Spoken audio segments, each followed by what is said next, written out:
So I brought a list out with me. It should have my 10 all-time favourite tents on it. At the moment there's 12 on the list. It's actually tougher than you think narrowing down your favourites. So I've been on YouTube now for quite a few years and I've published nearly 300 videos, and in that time I've used over 40 different tents. And in recent videos I've had quite a few people ask me, would I prefer one tent over another? Which would I choose between this one and that one? So what I thought I'd do is I'd put a list of my top 10 all-time favourite tents. So full disclaimer that the tent that's number one might not be the best tent. They are chosen by me for different reasons, not necessarily because they are the best tent. If you want the best tent for you, then you're going to have to see what your specific needs are. Whether you need extra room, whether you need it to be lightweight, does it need to stand up in the wind? Here's my list. So I did mention that there's 12 shelters on here. I have got a top 10, which I am going to go through all of the tents individually, but there's two on here that are worth honourable mentions. So when I was going through the old videos to count up how many tents I've used, I noticed that a lot of my early videos were actually bivvy camps. So I've used a number of different hoop bivvies over the time, from the Snugpack Stratosphere to my favourite, which is the Rab Ridge Raider. So I've used that no end of times. It is a bomber of a little shelter. Obviously it's no good for you if it's chucking it down with rain, although I have done a video showing that. The Ridge Raider almost made the top 10 actually. I'm not going to do a video of my top 10 bivvies. I might do one for stoves at some point though. The Ridge Raider, you can literally pitch it anywhere. You can get away without pegs even. It's fabulous in the wind and it's really breathable as well. Hello.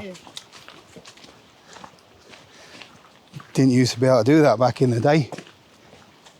Used to hide and wait for hours till people had walked past. There's a couple of natural tents over here, look.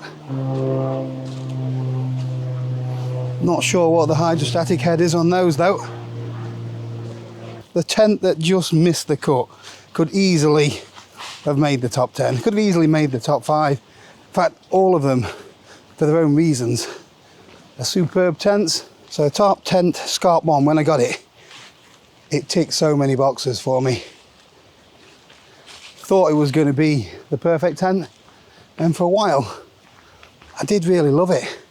It was lightweight, you could add the crossing poles to it, there were loads of different options for ventilation.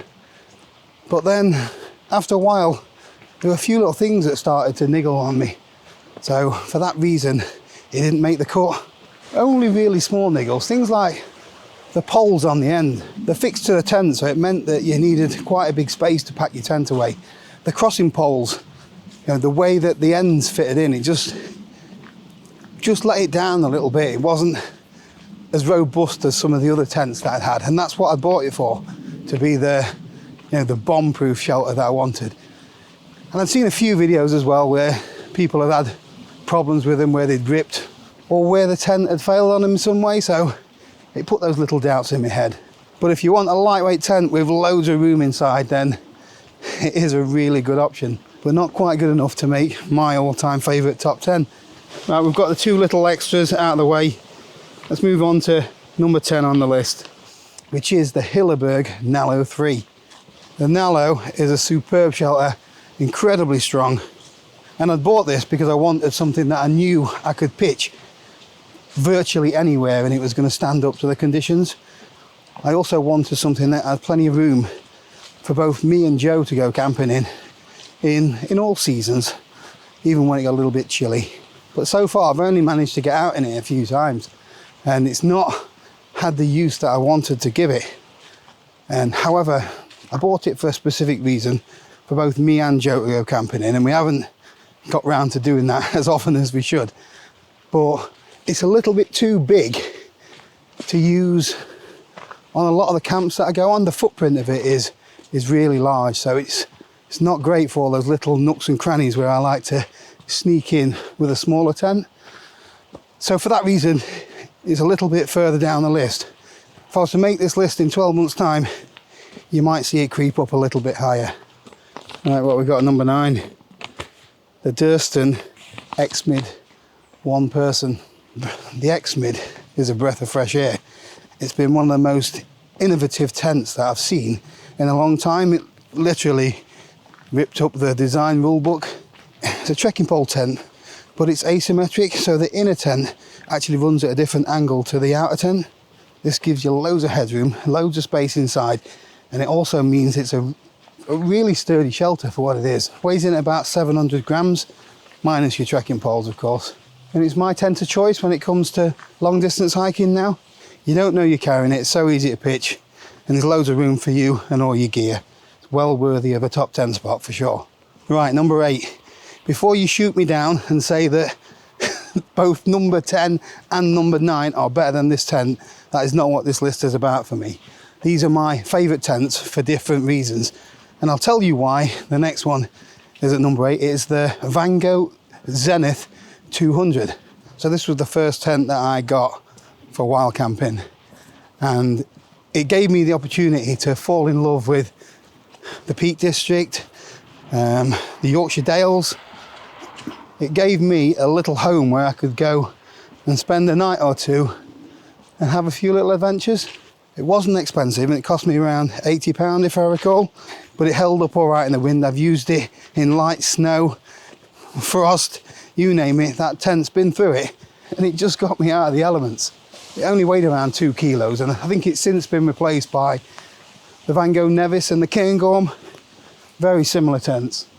But the main message I want to get across to you, out of all the 40 odd tents that I've shown on the YouTube channel, there's none of them have replicated that experience or that feeling that I got from the first ever wild camp.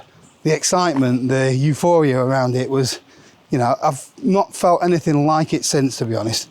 You only get that feeling once, and it doesn't matter what tent you're in. A top 8 spot, well earned, I think. Looks like Phil Mitchell needs a bit of a valet. Let's move on to number 7, which is the Terra Nova Laser Compact All Season. So this is a pretty new tent to my collection. I only had it maybe 3 or 4 months, I'm not sure exactly. And when I originally picked out my 10, it was number 3. But there's been a few things that I've thought about for the reasoning of my league table, that it's not just about the tent itself. So Terra Nova have almost got it spot on with the Laser Compact All Season. I think they've listened to what people want, and it's a shelter that's got plenty of room inside it. It's also really robust. The materials are the same as the more extreme tents like the Voyager and the Quasar. Loads of tie-out points on it. It's really easy to pitch.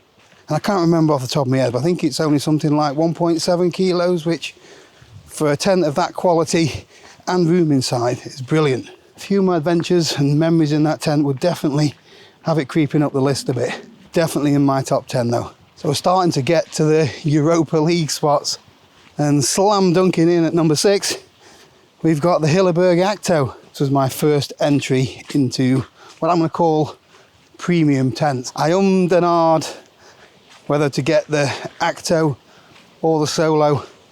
So I messaged, I forget his name now, he used to be in Gone for a Ratch, who used to make YouTube videos. I'm going to have to Google it. Got there in the end, it's Roger. So Roger and Diane. So Roger said that he owned both, the Acto and the Solo, and he said for him, he thought that the Acto had a better footprint, a little bit more space inside. So that's the one I went for. And I took it out into some, let's say, unpleasant conditions. It was a great shelter. Pretty easy to pitch, with a good amount of space inside.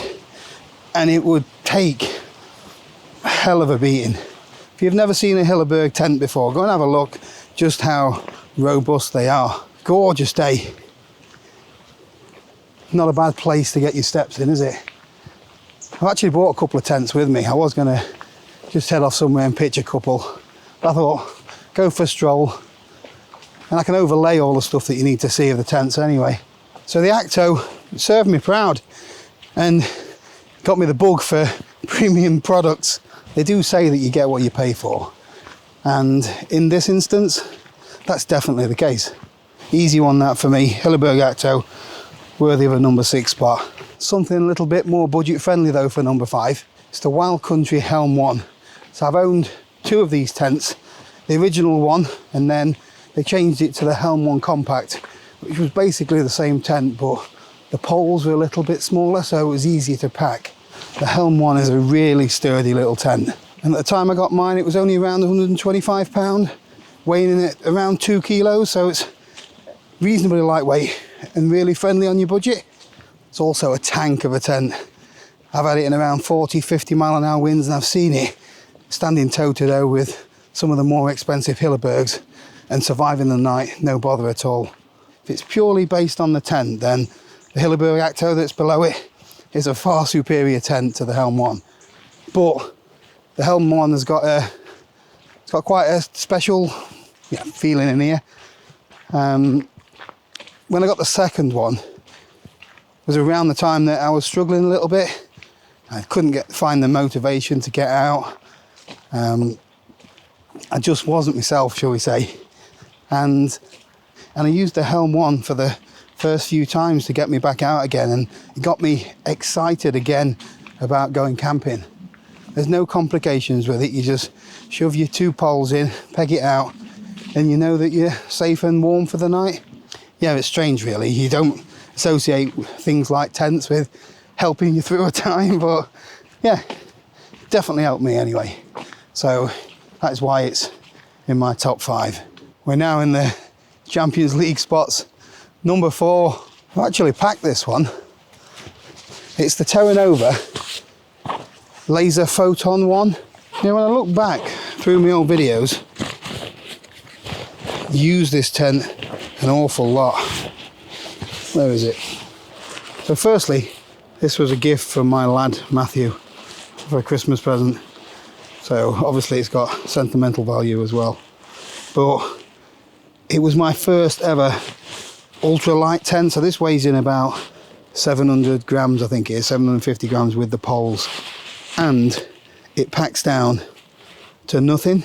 Again, I've had this in some testing conditions, and for a lightweight tent with a single pole, it stood up to everything that I've thrown at it. I love the material of this as well. So this is silicone coated both sides. I wish Terra Nova still made their tents out of this stuff. Being silicone coated both sides makes it really strong and tear resistant. I did the Derwent Valley Heritage Way with this tent as well. Yeah, we've been through a lot together. I've done quite a few multi-day trips with it.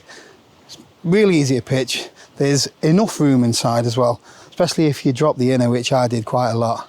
I don't think you can get them anymore, and I would never get rid of it either. One thing that I thought about when I put the list together, I think of the top 10, 5 of them I don't own anymore. So I've got a few regrets there, I think. I used the Photon when I did the Derwent Watershed as well with Andy. Oh, that was some grim conditions. Tent did me proud though. Yeah, plenty of memories with that tent, so that's why it's in my top 4. Number 3 is a relatively new tent to my kit list. It is the Nortent Vern 1 PC, which stands for polycotton. Now I've only had this tent out a few times, but the moment that I pitched it, can you fall in love with a tent? It is a thing of beauty. I have never come across a better made tent than this. I know they say that the Hillebergs set the standard when it comes to quality, and they are up there at the top, but this, it really is a superbly well made bit of kit. It's easy to pitch, it's a lovely space to be inside. It's a really good looking tent as well, and it literally does not budge in the wind. It's a strange material. It's something that you need to get used to, get confident with. You think that it's going to let in water because it is like a cotton fabric, but you know, the wetter it gets, the more waterproof it becomes. It just doesn't let anything in. It's incredibly clever. It's one of them tents that is going to last forever. Although it has got a slight Achilles heel. It's a bit heavy and bulky. I think it weighs in at around 3.5 kilos, but I've carried it up the Welsh mountains for 12, 13 miles or whatever it was. Some people can carry 10 cans of beer, so they can definitely carry the tent. You will be seeing a hell of a lot more of the Vern 1 PC on the channel. I really do love it, and it's well worthy of a top 3 spot of my all-time favourites. Right, so we're down to the top 2. Can you guess what they are? pause the video, let me know in the comments, which one do you think's number one? So the runners up spot in my all-time top 10 tents goes to, it's the Terra Nova Southern Cross 1.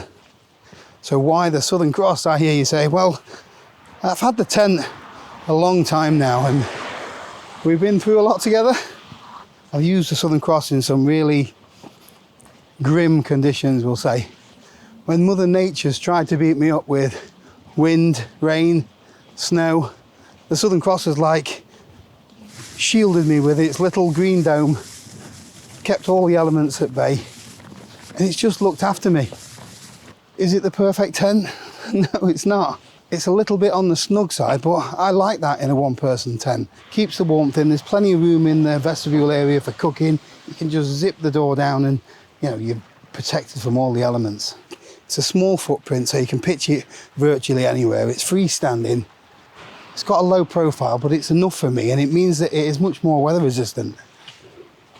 Thunder and lightning, torrential rain, gale force winds, nothing has beaten up my Southern Cross 1. I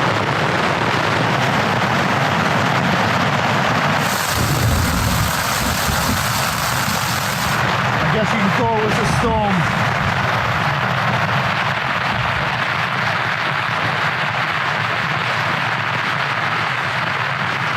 The lightning as well. It's as tough as old boots, and it's definitely worth the number 2 spot in my all-time top 10. I think most of you can guess what my number 1 tent is, but this list is not just about what is the best, what is the lightest weight, what is the cheapest. It's actually more about the adventures and the memories that you make when you go out and do this sort of thing. The only thing that matters is that the gear that you do use is up to the job. And you will get some people that say, you need to have this bit of kit, or why would you buy that? It's no good for this job. Everybody's different and we like different things. And I must admit, the things that I want out of a tent or any other bit of kit has changed over the years, and it keeps changing. The only time I've worried is when I've not felt the urge to get out. That is the important bit. Right, number 1, you guessed it, the Hilleberg Solo. So a few months after buying my Hilleberg Acto, starting to have a few little regrets that I didn't get the Solo instead. It's stronger, freestanding. It's a bloody good looking tent as well. You're going to struggle to find a stronger one-person backpacking tent than the Hilleberg Solo. It's got tie-out points galore. You can pitch it and build it up from the ground, which is perfect for really windy conditions. Once you've got it pitched, it's like a limpet on a rock. It's going nowhere. The only thing that can let you down is your pegging out, really. So I got the Solo for my extreme adventure days. I wanted to test myself in some more extreme conditions and pitch my tent in some locations that were probably not ideal. But I wanted to wake up to the best views. I remember the first time I came here, you could have walked on that though. There was much less water then. We'll see if Jo watches the videos as well, because she'll comment on this spot. So the Solo's got me through all types of weather, from 60-mile-an-hour winds to snow. It's one of the few tents that I can absolutely 100% put my faith in. It also had a big impact on the YouTube channel as well. Got hundreds of thousands of views from that tent. I'll let the Solo take all the credit. So in a way, it's sort of shaped where I am today. I guess that can be said about all of my tents though. They've all played a little part in shaping me, shaping the YouTube channel and life as we know it now. But the Solo is definitely a worthy number 1 when it comes to my all-time list. So firstly, it's the best tent that I've owned. End of. In my opinion, for most of the tasks that I do, it will do it in a breeze. But it's also the tent that's probably shaped me the most as well when it comes to my content. It looked after me in some incredible places. The only problem I've got with the Solo now is that I haven't got it anymore. For whatever silly reasons I had back then, I got rid of it, which I must admit, I do regret. But between you and me, I've got a plan.